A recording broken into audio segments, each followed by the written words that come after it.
Ciao, sono Clara. Sono un'amica artificiale. Buongiorno, amici artificiali. Buongiorno, direttrice. Fammi trovare un amico. Non sprecherò soldi per un modello vecchio e obsoleto. Hai detto che potevo scegliere e io ho scelto Clara. È speciale. E in offerta speciale sconto del 20%. Gli AA sono come delle tele bianche e impariamo tutto ciò che sappiamo dagli umani. Non penso.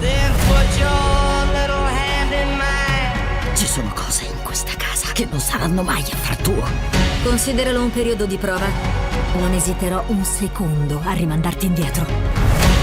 Verrete rispediti in fabbrica e fusi per gli AA di nuova generazione. Wow. Glorioso sole, per favore mostrami la via per guarire questa famiglia e salvaci tutti dall'oscurità e da morte certa. Che sì, penso che potremmo diventare ottimi amici. Metti la mano nella scatola. Metti la mano in quella scatola. I got you, babe.